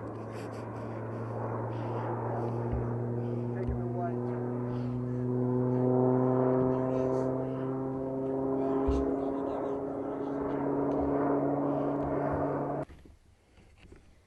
All right, I'm rolling. So talk to me. Okay, so this is the main part of the project, or a super important part of the project, and a lot of the reason these acres were chosen is to go after this invasive annual grass here. We have cheatgrass and Medusa head, but we have these wonderful stands of perennial native bunch grasses that are just deep rooted and really good for the range. We're trying to attack these invasives because it just carries a fire from bunchgrass to bunchgrass. So imagine a landscape where we didn't have all this cheatgrass and Medusa head in here. And what we have is we have interspaces, open interspaces, which would not carry a fire. So if this bunchgrass burns, because we have the cheatgrass here, that fire is going to run real quick right over to that bunchgrass too. And if those die in those fires, they're not going to come back as strong. But the cheatgrass and Medusa head, they're very good at responding after a fire because they're a winter annual, which means they green up earlier than these native bunch grasses. And the problem with that is, if you think of a percentage of amount of water that'll get to that site, if 100% is there, the first plants that green up are going to take the most of that moisture out of the soil. And when that happens, then the native perennial seeds don't have an opportunity to capture that water. So you just get these infested, invasive annual grass infested rangelands that burn very easily and will even carry into the shrubs. You can see it here a little bit. That cheatgrass is filling in between the shrubs, which is, again, going to carry a fire through. And when we lose this sagebrush, it's super important for your wildlife, with your sage grouse, your mule deer, and a bunch of other just sagebrush obligate species. And when that sagebrush burns up, it takes a lot longer for it to respond back and get established on this site, partly because of just how it reproduces and partly because of the conditions that it needs to reproduce. Nicely done. So that's about the shindig on that's the gist of the project right there. Why we're going after invasive. That's your basic range ecology lesson for the day. Well, that's pretty cool. So just walk towards me and talk to. I want you to. So scope of the project. All right. Anytime. Just take a breath and go when you're ready. All right. Sounds good. So the Southeast Oregon Wildfire Resilience Project that we're standing in the middle of the project area here. The main goals that the partners identified through the application process was stopping, slowing, and preventing wildfire here in the Stinking Waters. And you can see actually behind me that this landscape has historically burned, and usually when that happens, especially the Great Basin here, we get the invasive annual grasses to move in, and so a big part of the project and what partners wanted to target is knocking back these annuals. And so what came out of that is annual grass herbicide treatment. We're treating about 65,000 acres there. And then on top of that, there's about 120 miles of roadside treatments just to protect against the major highways. You know, if it sparks from cars or other human-caused fires, the hope is that if we are able to knock back this continuous fuel bed by targeting these annuals, then a fire wouldn't carry across that road, and it would be a safe place for wildland firefighters to hold the fire there, so it wouldn't spread to create another big landscape scale fire. In total, we have about 70,000 acres of treatment. There's some juniper cuts, some native range and reseeding that we're doing, and yeah, we're basically just going to try and create a wildfire resilient landscape, and this is the part about working in rangelands that we have to deal with here in Eastern Oregon is we don't get a lot of precip or moisture to the ground, so these things take a long time. And so what we're doing here by being able to knock back these annual grasses, hopefully, is provide a seed bed or provide an area that we could seed into and get good bunch grasses to reestablish that are more fire resistant and fire tolerant if in case another wildfire were to come across this landscape. Good. Perfect. And now, and then, does that make sense? Yeah, I'm going to touch on the Wildfire Collaborative there and yes, what came out of that. Sure. Hang on 1 second. Does that make sense? Yeah, I'm going to talk about the process that we came about to get this project done and then how that could apply to the outside of here. And how, you're wanting to know how other people can do this, basically? Or? Yeah, that you're Oh man, I should. It would have been great if I just got. Did you pan out as the plane came? No, I tilted up. Oh, you did. So he's pretty wide in the shell. All right. So did you finish your thought about the? You had a thought about. Are you ready? Yep, I'm rolling. Okay. So the Wildfire Collaborative came together and is a bunch of partners, and it was very unique how this project worked out because we usually just worked in Harney County. However, there was another group creating a project just across the county boundary over in Malheur County, and partners that were participating in both kind of let that out, and in the end we actually joined our projects together to create a larger scale project because essentially wildfire doesn't stop at a county line. Wildfire knows no boundaries, and it's going to burn where there's fuel. So we wanted to treat more of a landscape rather than more of a land ownership. And I really think that we're going to create a more wildfire resilient landscape with more partners coming together and working across boundaries because, again, wildfire is going to jump boundaries. It's going to go where the fuel is. So if we can treat the fuel and create safe, effective places to hold fires or stop fires, I think we're really going to make a dent in this. And that's the hope of this project, is that we start creating this wildfire resilient landscape here in the Stinking Waters. Damn, son, you should be on TV. Oh, shucks. God, that's interesting. Yeah, I never would have thought that. And then we leave that one because that one's over 150 years. Oh, wow. So that one's, theoretically, that one's probably 300 years-ish is what I'm guessing, just based on the field like that. And you see a flat one up here, we leave. So did somebody come out here and actually mark the old trees, or you guys know from the point? In Oregon. Oh, you don't? Okay. That I'm aware of. That's more of an Idaho, Utah, Wyoming. What's the little orange flag mean at the top of that? So that was our boundary. So we, these. You hear him from below. I think he's over that ridge. I heard him when we pulled up, but I don't hear him now. Oh, I can hear him now. Yeah, I guess you're right.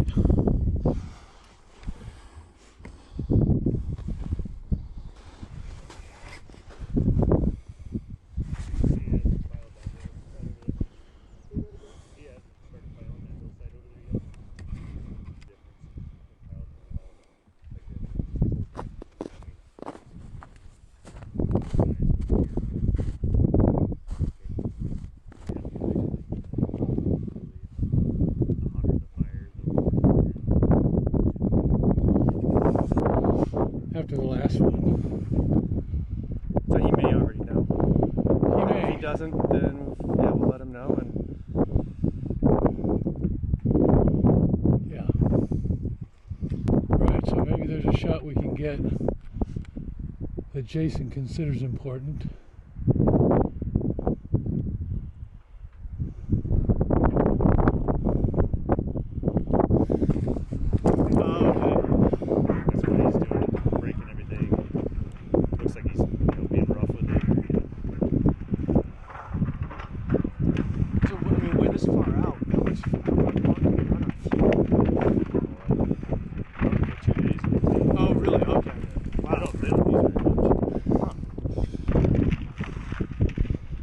Just so you know, it's like, what is this guy doing this for? Yeah. He can barely get up the hill.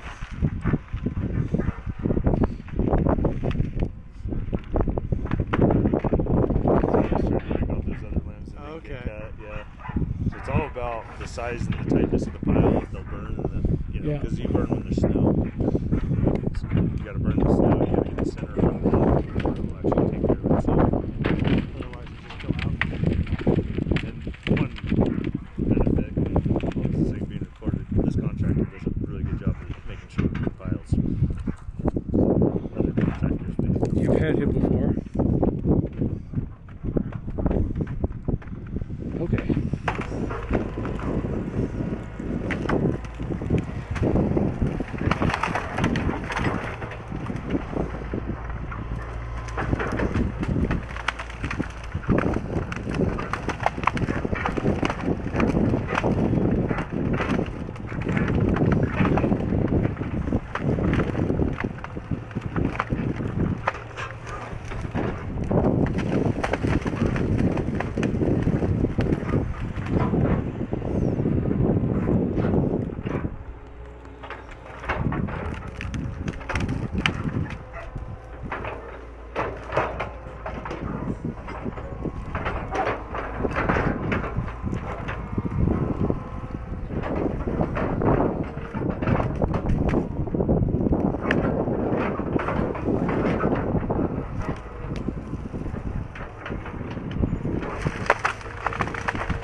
Perfect. Okay.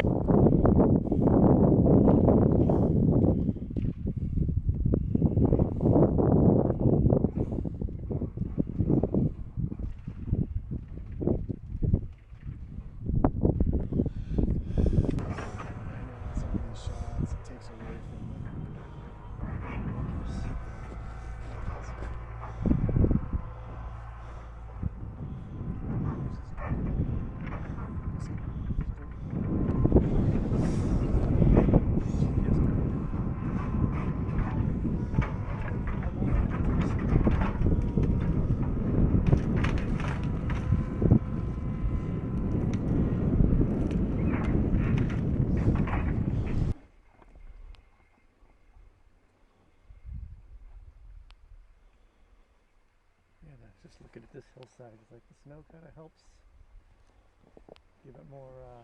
It pops a little more. Yeah, You can see the. yeah, exactly.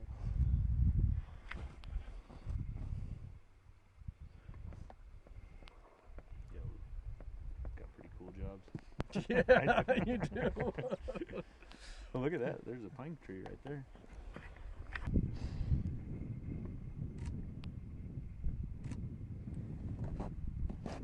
I hear mechanical shutter. Actually makes me happy every time I hear it. Makes you feel like you're doing something. Couldn't have planned that any better. I wish I had video of that.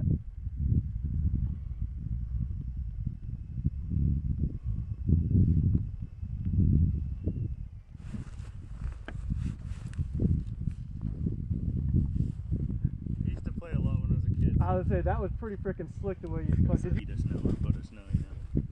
So we've been stuck lots in places that look like this. So that one juniper there is a historic tree? Yeah, it's questionable. Yeah, it's questionable. They left it because they thought it was. Okay. I would have cut it because It's a pretty flat top. Yeah, but it's also right in the middle of the valley there, so it's got an extra. It's that they just step back and wait for it to get to certain pinch points. Okay. But they can actively fight a fire in this stuff. they can send crews in and stuff like that. Huh. Because you know, juniper burning on this hillside will start that top of that hillside on fire. Hiding strongholds. Because this is the only road from here to there, you know what I mean? Like, the next road so is your only access to get to this. another 5 miles over. Okay. So they call these, they're trying to separate it by units. And so we'll protect the values of each unit based on what we can do. So if it's this unit's on fire, we're going to, there was different prescriptions. So I don't know how long ago this was, but sometimes they leave stuff for wildlife as well. There's a lot of different reasons. What we do now is different than what we did 5 years ago, kind of thing.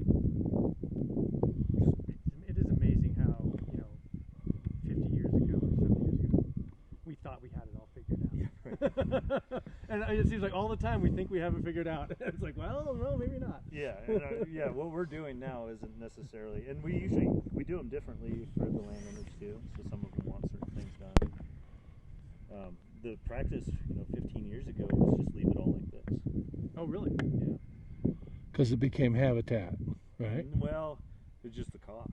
And then landowners were stopped doing it because they couldn't ride a horse through this because they suffered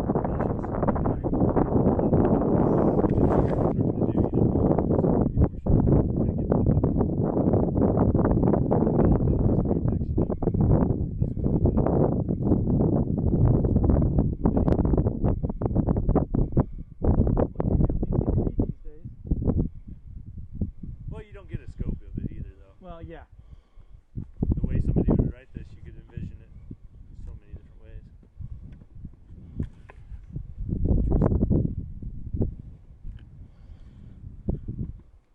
Nice thing about having somebody in it, you get a scope. Yeah. How big it is. It's a perspective. Perspective, yeah, not scope.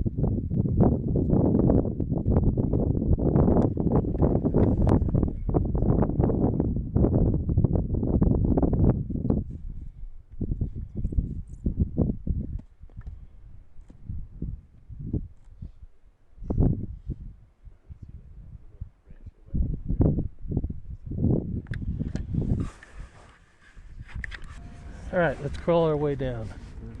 I just want to go about 20 feet and reveal.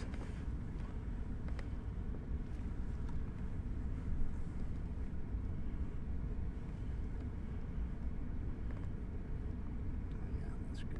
Nice. Stabilize that in post. Yep.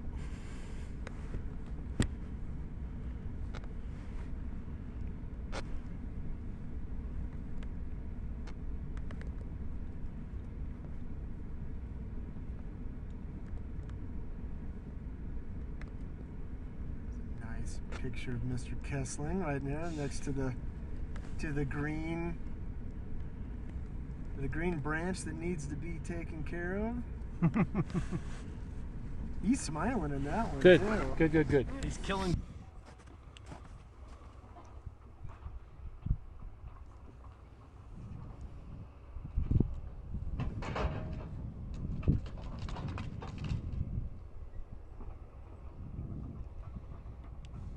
They'll have sage grouse come and nest in these too, you know, because better cover than. Oh, I bet. Yeah. You know, all kinds of birds will nest in it. Great habitat is just a bit of an eyesore. Yeah, it's a social values change, you know. And who knows? We're gonna realize these are things we should be keeping, or you know, people are gonna say, oh wait, if we can store carbon in each one of these little piles. And then Spell it for me. Jason Kessling, Jason Kesling. And your title, Jason? District Manager for Harney SWCD. Okay. So first of all, just tell me a little bit about what job you do. What's the job that you do for this thing? So the job I do for the SWCD is oversee the staff to work with private landowners. So our staff goes out and we write grants for private landowners, specifically to do restoration projects to help wildlife and the ranchers continue their operations. I'm pulling out my questions. Yeah. So what are we doing? What is this particular project we're working on today? So this is a juniper project, and we have about 940 acres that we cut Currently, we've got all the juniper cut, and the contractor is working on piling it right now. And what is the goal of the project? The goal of there's multiple goals of this project. One being fire prevention, a place for firefighters to come and be able to fight fire safely from. Another one is weed management. So there's Medusa head and annual grass that comes in to these areas where juniper overtake, and then a wildfire comes in after that, as well as sage grouse benefits as well. There will be watershed, water quantity benefits from this project from the junipers being removed. And why is juniper clearing so important? Well, for all those reasons. We have annual grasses that burn more frequently, so we have wildfire come in more frequently than we would historically.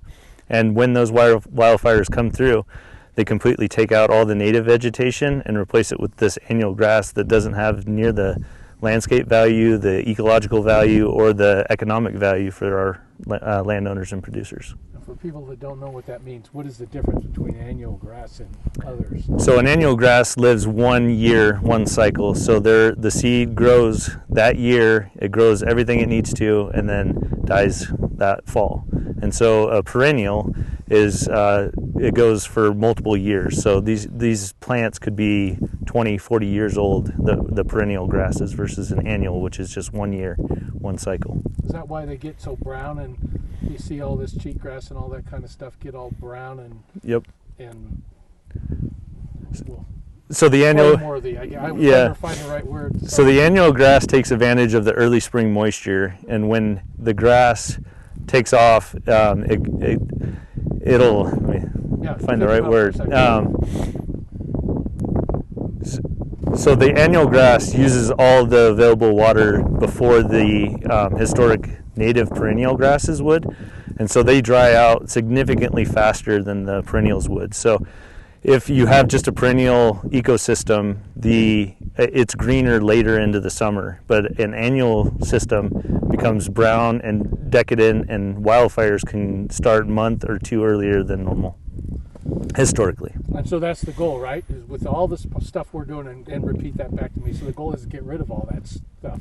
Right. So there's a lot of goals associated with this, but one being trying to keep the size of our wildfires in the west manageable. So that's our main goal, is to keep our fires smaller and more manageable, so we're not losing these 500,000 acre landscape fires that we've seen in the past.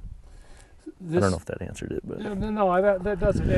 And I'm going to veer off the subject a little bit, as I often do, and that is talk about a little bit how this project will work in a lot of areas. So it's more than you're just fixing this spot. This is a project that other people can learn from and apply this technique to mega fires across the country. Right. So Eastern Oregon is very similar to Southern Idaho and Northern Nevada. So this kind of project could happen on the entire western landscape. Annual grasses throughout the entire west is not a unique issue. Pinyon pine and juniper is not a unique issue. These projects are going on.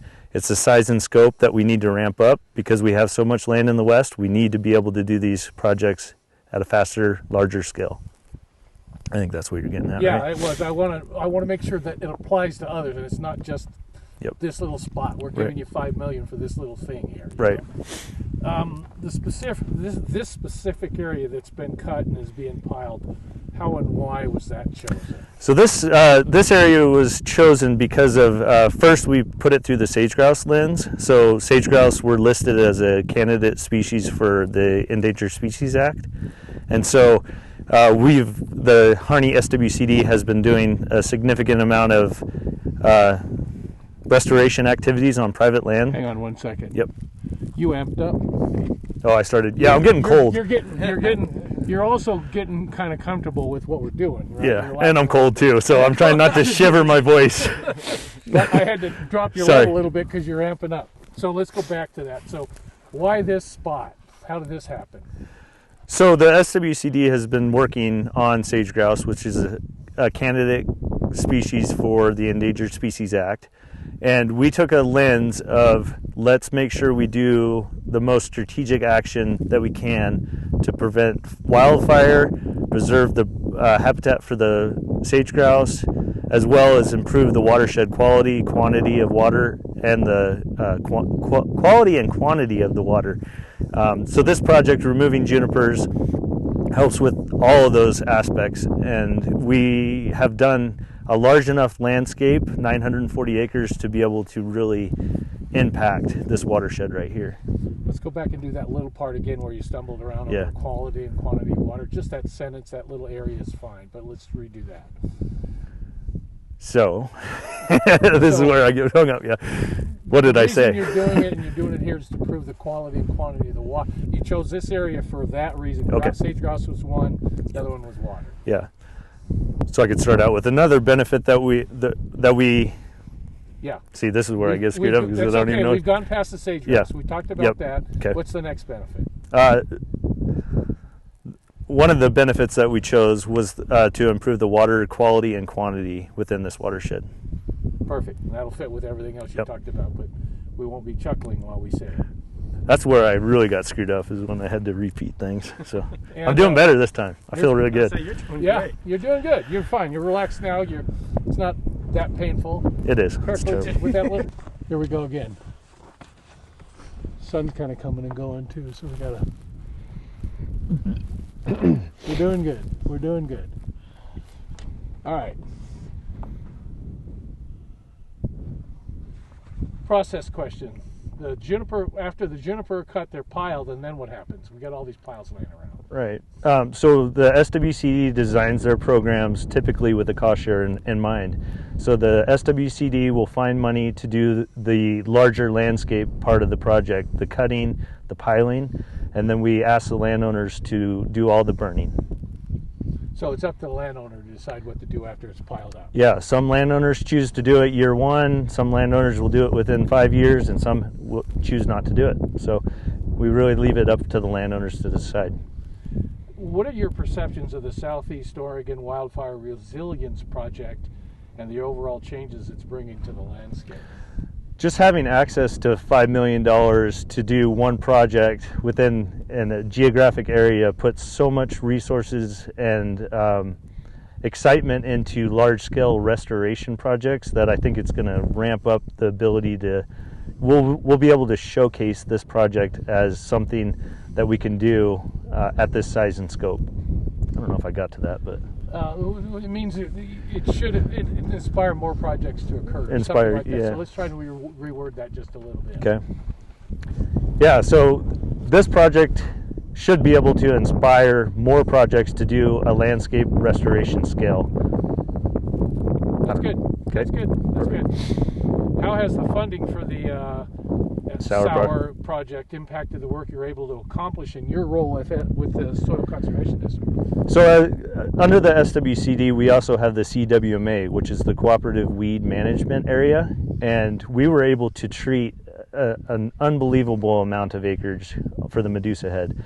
And also this 940 acres, excuse me, this 940 acres was a significant amount of juniper to be cut for one landowner. So is it the biggest project you've ever tackled? It's not the biggest project we've ever tackled, but it's the biggest project in the shortest amount of time. So it's a time, because usually these projects will last over 2 to 3 years, and we had to do this within 12 months. And how's it going? What's your perspective on where you're at? Our perspective is the juniper got It's okay. Take a breath. Yeah. Windchill's coming. Yeah. The project is going great. The juniper cut was significant. Sorry. It's okay. The project's going great. The juniper cut was way under schedule. The juniper piling is on track to be done within the next 2 months, and so we're really pleased with our contractor, and we're really pleased with how quickly we could get this project on the ground and implemented. So what happens next after this? So after this, we'll continue to look for more money and more funds to do the rest of the land that's within this geographic area. How will you judge success in this project next year? In 1 year, success? Is it, I mean, how do you judge success? Is it a year? Is it 5 years? No fires? I mean, what's the success ratio? Well, I don't know. Okay. Let's not go there if you can't. Well, our success is that it got implemented. You know, the junipers on the ground, we can go out and see that 95% of the junipers are dead. We did our job. And that, by doing your job, then we should see a significant change in the water flow in this region, right, or this area. Yeah, so junipers use a significant amount of water during the summer, and by releasing all that water, we're expected to see real benefits within the stream of Stinkingwater and Griffin Creek. And are you going to see it next year? Will it be that fast, or does it take years? So we should see the benefits of this juniper cut immediately. As they were cutting, theoretically, if someone was out here measuring and monitoring, we should see real results immediately. What's your favorite color? Green. No, red. So actually, can you just talk to Kevin just about that whole, after cutting 1 hour later, there was a difference in the flow? I mean, that just blows my mind. Yeah, if someone was measuring, let's redo that again, like you said. Yeah. The results are so noticeable that realistically, within a couple hours of cutting a juniper tree, you'd see more. Yeah. Okay. In projects where we've cut junipers, the springs that are nearby, you immediately see results of the spring starting to get more water, visible water going across the landscape. There you go. That's good. And qualify it with time, right? Yeah. Within a couple of hours, you can see a noticeable difference. It happens that fast. That's America, right? Yeah. I want it to happen now. God damn it. Yeah. I don't want to look in 5 years. So maybe I'll start out with these junipers use such a significant amount of water per day that as you cut them, the springs are releasing more water. At that evening, you could see a visible difference in that spring amount of water that's rolling down the hill. Yeah, that's perfect. Now do that one more time. You pulled all those words out of the air. That was perfect. Yeah, now I got to remember what they were. That within hours of cutting juniper in a nearby creek, you can visibly see a water flow increase. Something measurable. Yep. Juniper use so much water during the summer that as you cut down those junipers, you can measurably tell the difference within the spring within hours. Perfect. Ding, ding, ding, ding. Perfect. Okay, let's see.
sprayed.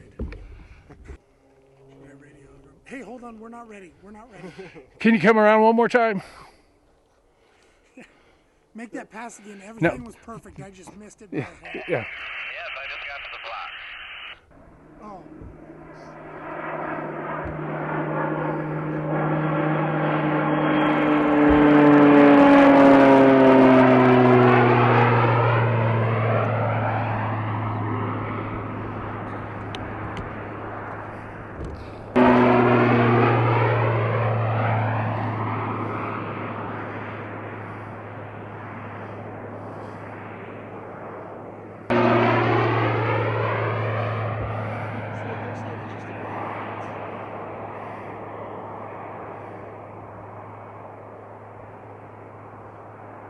Aerial spraying for annual grasses, and we're spraying the annual grass herbicide there to knock back these annuals and try and create a more wildfire preventable, wildfire resilient landscape here in the Stinkingwater Mountains.